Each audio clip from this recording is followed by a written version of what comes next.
নমস্কার সকলকে। যাযাবর জুটির আমি অলি, সাথী সৌরভ। বকখালি ট্রিপের দ্বিতীয় পর্বে সকলকে স্বাগত।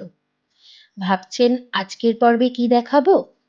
আজকের পর্বে দেখাবো এই যে এতটা রাস্তা রোদে পুড়ে এসে আমরা একটা অপূর্ব সুন্দর হোমস্টেতে উঠলাম ঠিক এই সমুদ্রের পাড়ে, তারই কিছু ডিটেলস আজ বলবো, সাথে দেখাবো।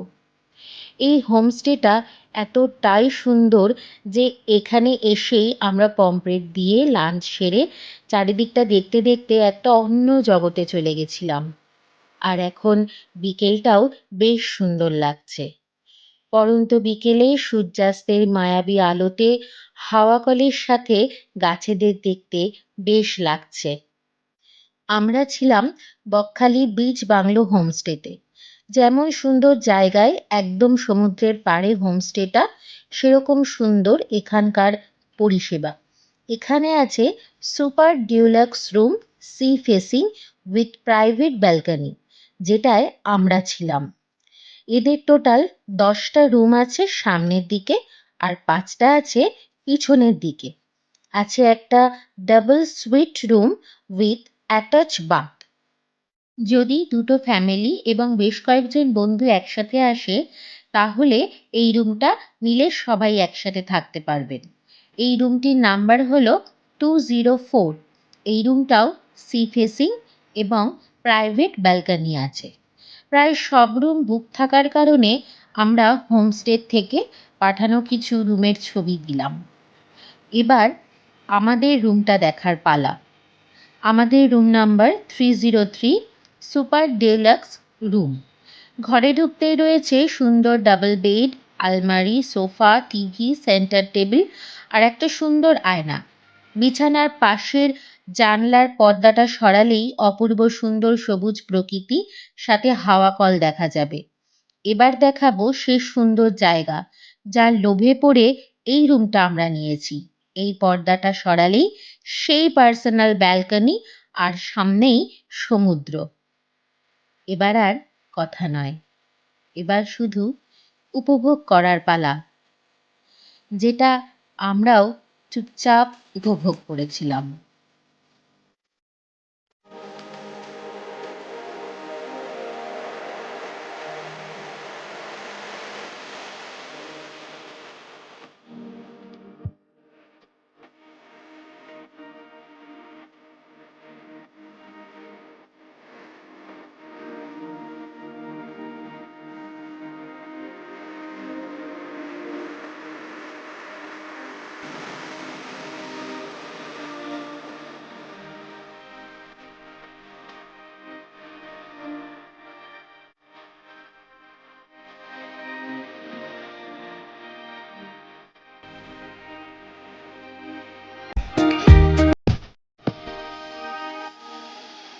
তা প্রকৃতিকে উপভোগ করতে করতে বিকেল গড়িয়ে যেই রাত হলো, অমনি আমরা সাক্ষী হলাম আরেক অপূর্ব দৃশ্যের, যা আমাদের কল্পনার বাইরে ছিল।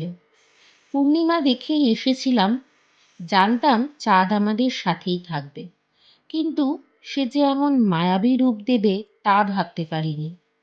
এই মুহূর্তে এই দৃশ্যে শুধু এটাই আসলো মন থেকে। চাঁদের হাসির বাঁধ ভেঙেছে, উছলে পড়ে আলো, ও রজনী গন্ধা তোমার, গন্ধ সুধা ঢালো, চাঁদের হাসির বাঁধ ভেঙেছে।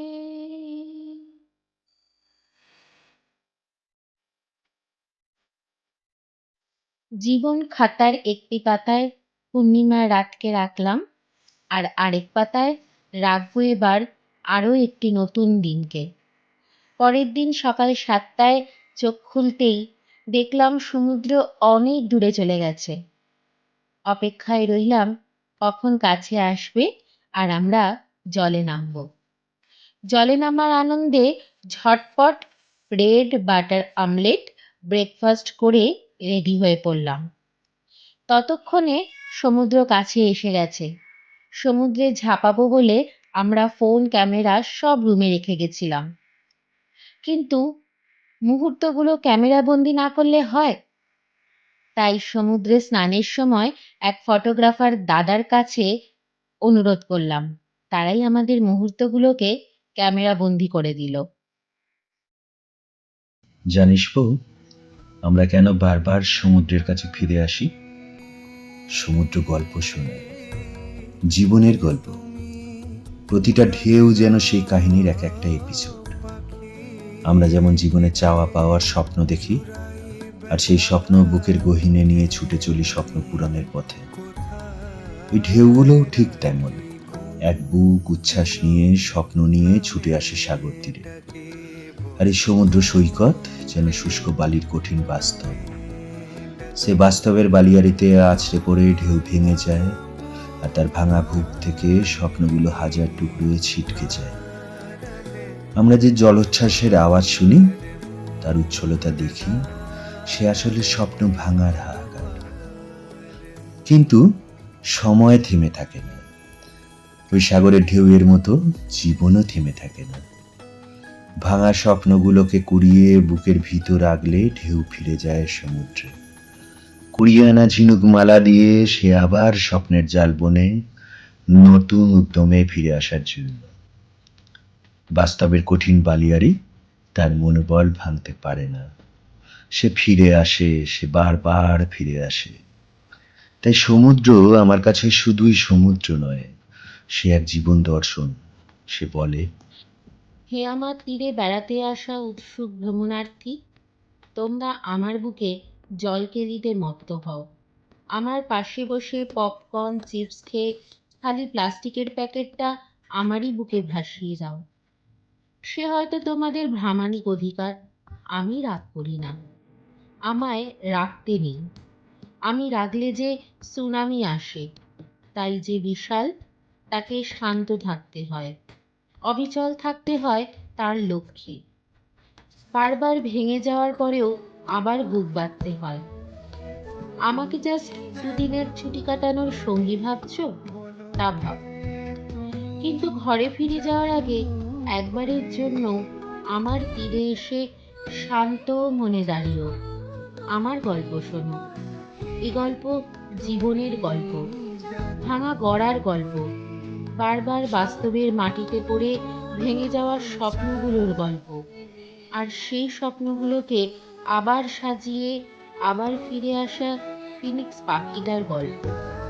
তাই হেরে যেও না কেউ, ফুরিয়েও যেও না। ওই ফিনিক্স পাখিটার মতো ফিরে এসো জীবনের কাছে, আমার কাছে।